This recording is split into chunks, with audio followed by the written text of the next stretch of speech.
Ayan, hello po, magandang umaga, magandang gabi, no? Magandang hapon kung nasaman tayo panig ng mundo. Okay, so a new moon is arising on April 25. So ito ay tinatawag niya a new moon on Aries. Kasi nga nasa zodiac ng Aries ang new moon. It is on April 27, 2025. Anong araw ba ngayon? 25. So ang new moon natin is maaring ito po ay darating ng ano ba sa atin? Sa linggo. Ayan po ha. Or pwede rin Sabado ng umaga. 3:00 kasi daw po ng madaling araw ha. Balik muna natin to. And itong reading po natin for today, ayan. This is the impact o kung ano yung magiging impact ng new moon ha sa lahat ng zodiac sign po.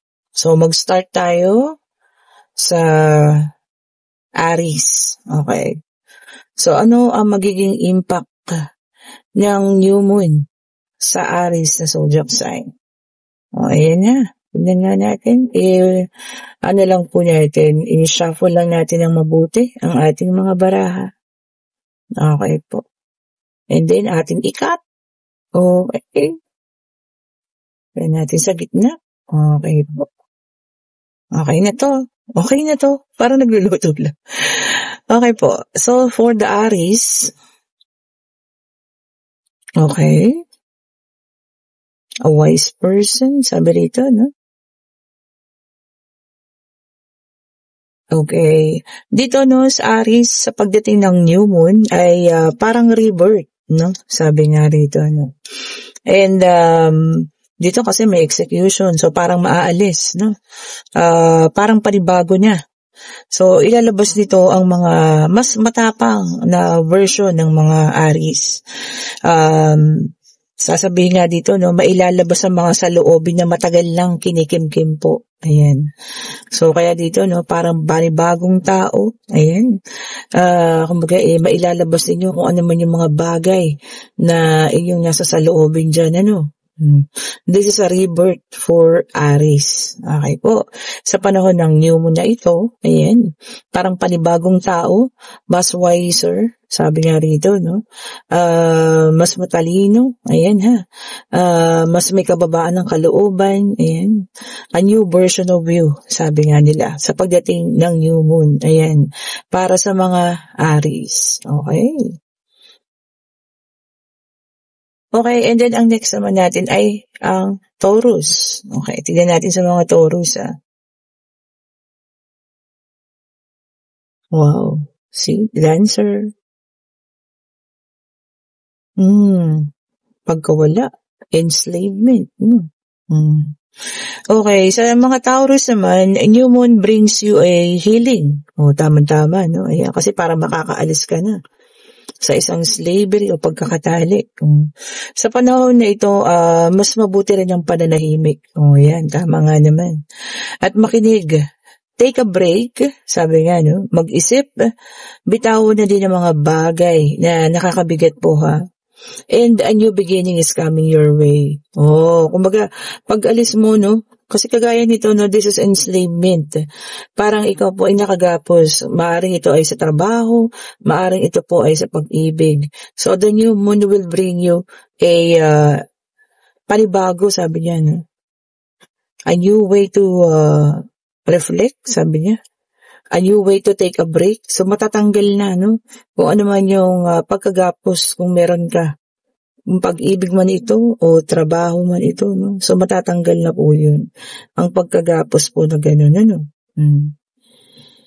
Ayan. So, a new beginning is coming, sabi nga, no? For Taurus. And then, this is for Gemini. Check natin. So, dito, builder. Okay. Unang card. And then, devotion. And, sabi niya rito, no? High priestess. Sabi niya. And then for the Gemini, for the new moon, sa panahon naman na ito, magkakaroon ng connections. Ayan. Kita niyo, religious connection, dalawa pa yan ha. So, ibig sabihin, mas magiging more open tayo, sa Panginoon, ayan, through pagdadasal, ayan, and then meron ding mga mabubuksan because of the construction, ayan ha, and this is for Gemini. So, magkakaroon ng mga connection na matagal lang siguro nakasarado, and then collaboration, sa isa yung trabaho, kasi nga construction represents building din, so may binubuo, kung ano man po yan ha, na maaring magkaroon ng paglawak ng inyong kaalaman. So, mas makakabuti ito para sa mga Gemini. Ito na din ang tamang panahon para umpisahan ninyo kung meron kayong balak maging isang social media influencer or maging vlogger po kayo para sa mga Gemini. And of course, ang connection, tignan nyo naman, parehas. So, mas magiging more connected tayo sa Panginoon, ayan, pagdadating ng ating new moon. That's the impact of new moon sa mga Gemini po, ha? Okay, and then now, meron na tayo naman po ay pumunta sa mga Cancer. Water sign. Okay, so meron tayong explorer dito and adventure. Meron din tayo dito, herder, sabi niya, pagmamahal sa mga hayop. Yan ha. And manufacturer, paggawa. Ayan. So, for the Cancer, nakikita natin doon, this is the time for fresh new goals. Kita nyo? Kaya may exploration dito and adventure, Mga bagong mithiin natin sa buhay. Ayan. Maaring pagmamahal sa mga hayop, ayan, sa trabaho ito, ayan. At sa mga adventure din, na mga gusto pa nating ma-explore. Makakamit naman yan, ang mga naisin sa buhay, sa sipag at syaga, syempre. Magiging inspirasyon ka din ng iba. Have faith, sabi nga, in the future, sabi niya, believe in yourself. So, maniwala, ayan, magtiwala ka sa sarili mo na kayang-kaya mong gawin yan, at lahat naman po ng kaya mong gawin ay magagawa mo sa pagpasok ng bagong buwan na to, Sa, yan ang pinakagabay sa'yo ng new moon. Okay po, so ibig niya nga sabihin, believe in yourself and better days are coming. Diba? Ang ganda. Nakita nyo yan, may mga paparating, na dapat nating mas pag-isipan, at kumbaga mas kailangan doon tayo mag-focus. So, iba-iba ha. May adventure, meron din pagmamahal sa mga alaga, ayan, merong ikaw magiging isang tawag dito, makaka-impluwensya ng mga tao, sa iyong paggawa. Kumbaga magiging inspirasyon ka ng mga tao po, ha? And that is for Cancer. Okay? And let's go naman sa mga Leo. Tingnan natin. Achiever, sabi niya rito. And then meron din tayong Explorer. And then meron tayong Destruction dito sa gitna, Okay. So, dito naman, para sa ating mga Leo, I think sa panahon na ito na para bang ang hirap abutin. Kasi nga, ayan, gusto mo ng accomplishment and achievement, pero alam niyo yun, meron mga blockage na dumarating, Sa pagpasok ng new moon, ayan, ikaw ay mananatiling positibo.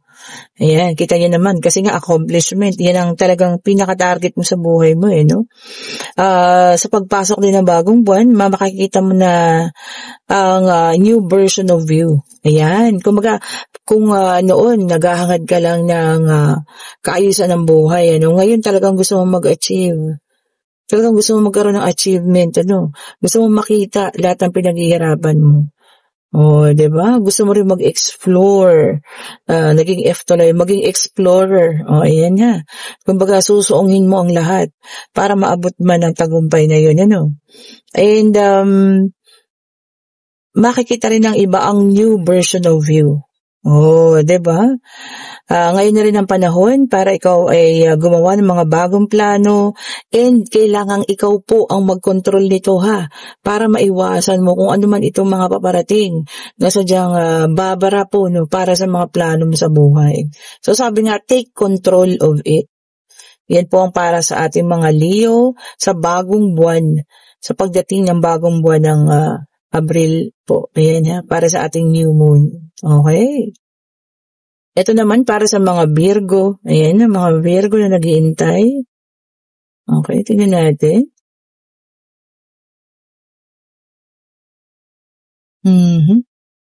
Ayan, sabi niya rito, opportunity and development is coming. So may parating po na pagbabago. Ayan ha. Ingatan lang ang ating mga kalusugan, baka magkaroon ng health issues. Ayan. Sabi niya rito, huwag mong palampasin, sabi niya. If merong travel plans din, kasi ito, ayan ha. Living, pag-alis. And marami po kayong madidiscover sa mga lugar na inyong pupuntahan ha.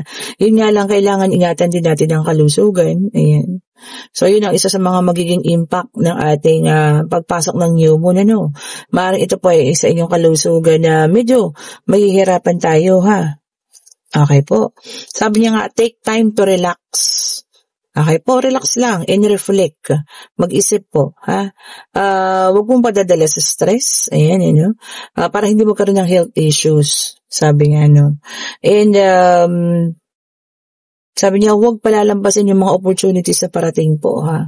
Maaring lumampas ito dahil nga sa magkakaroon ng problem sa health. Pero, alam niyo yun, makakayanan at makakayanan naman. Okay po, lalo na kung, sabi nga, ma-prevent natin yan ng maaga. Okay po. Yan ang para po sa mga Virgo, ang impact ng new moon para sa mga Virgo po. And then, ito naman ang ating para sa mga Libra. Okay? Tignan natin. Ayan. Peasant, sabi niya rito. Rural living. Uy, and meron dito witness. And a warrior. Okay po. So dito pinapakita para sa mga Libra, connections are coming. Ayan kasi connecting to the nature, ito naman connecting to communities.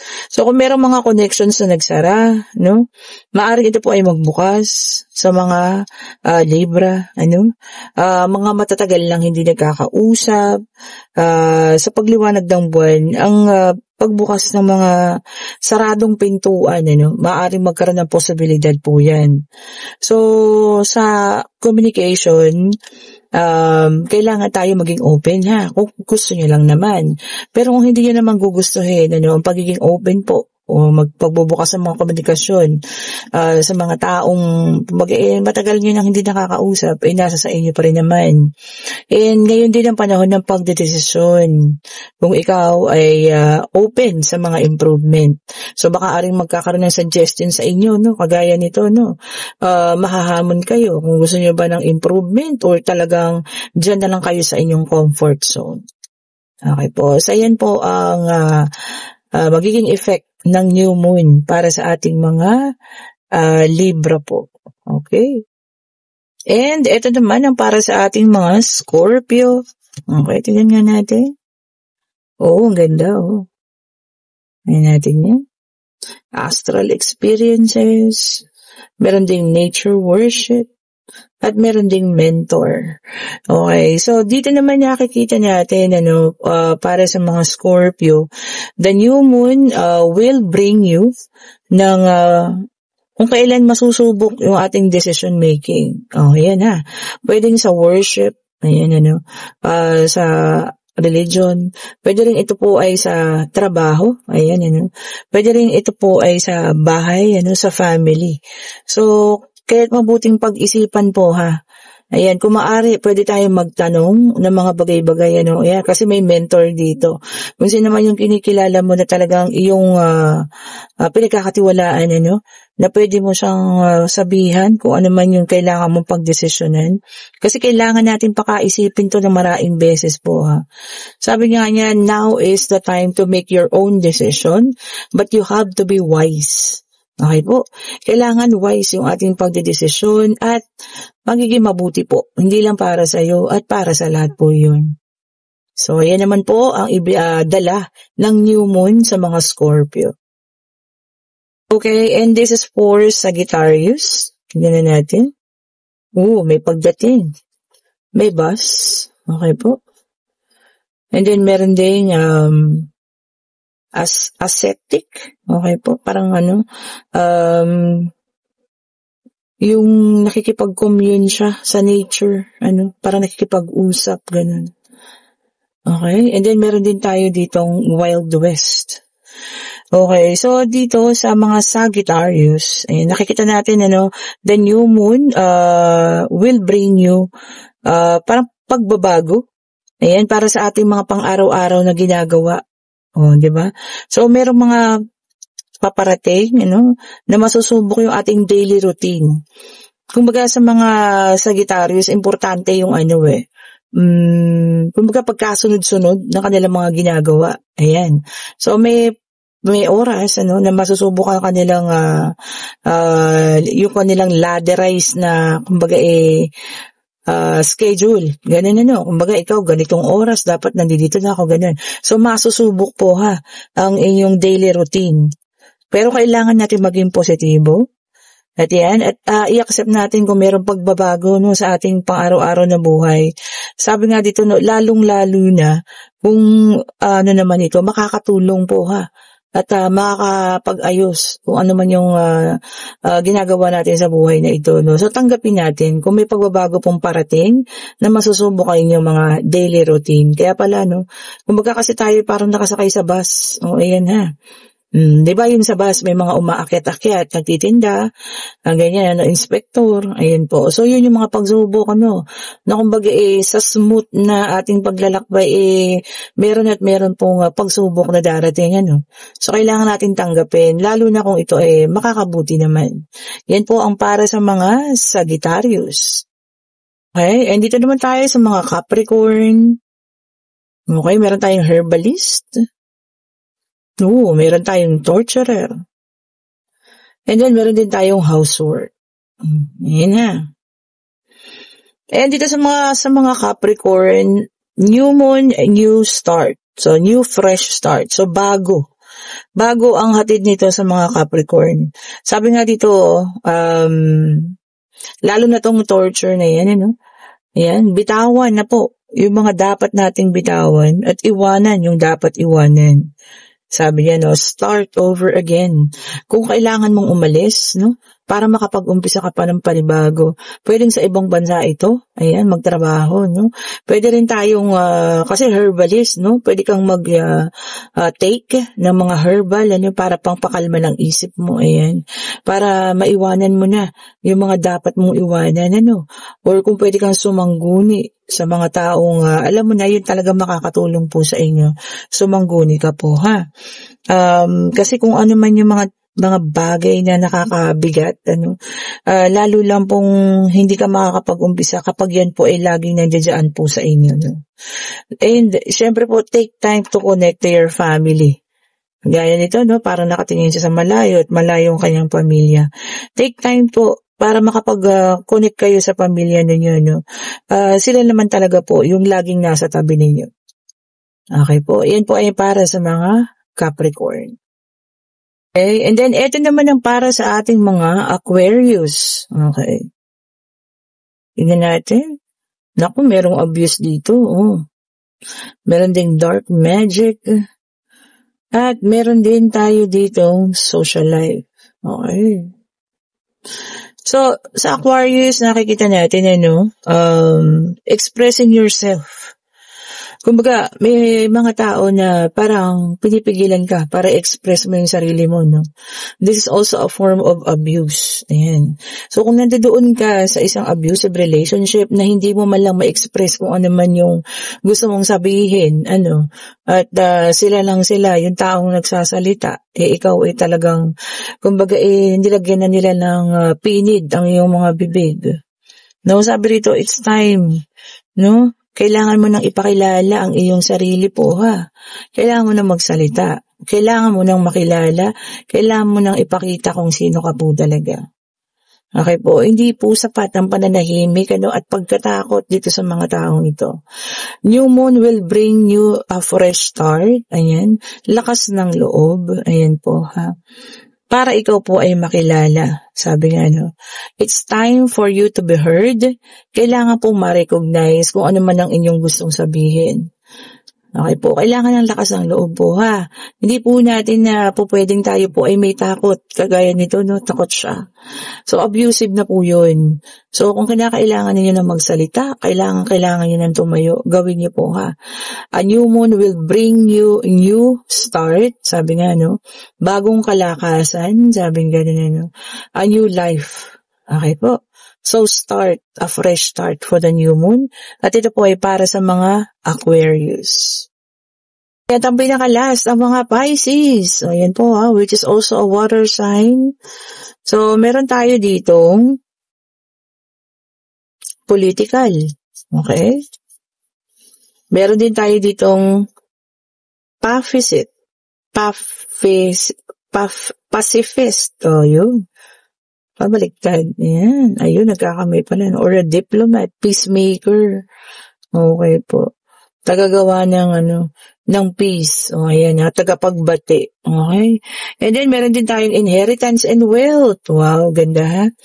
Okay, so dito, no, para nakikita talaga natin is more on financial para sa mga Pisces ang hatid ng bagong new moon. Okay, so ngayon ang iniisip ng mga Pisces po is kung paano ang kanilang paglago. Ayan, ano. And then iniisip din nila ang kanilang worth o yung halaga sa mundong ito, no. And ang attention ninyo ngayon is more on financial. So nakikita naman natin, ano, especially sa wealth.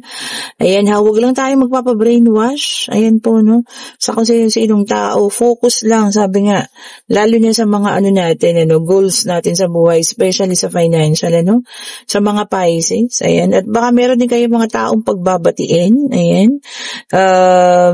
May mga tao rin kayo na gustong magkaayos na. Ano kayo yung magiging daan para makapag-ayos sa mga taong ito? And then, sabi nga rito, no, and remember din po palagi kung saan ninyo gagamitin, yung mga blessings na nakukuha ninyo. And of course, focus on what you have and do not focus on others po. Okay?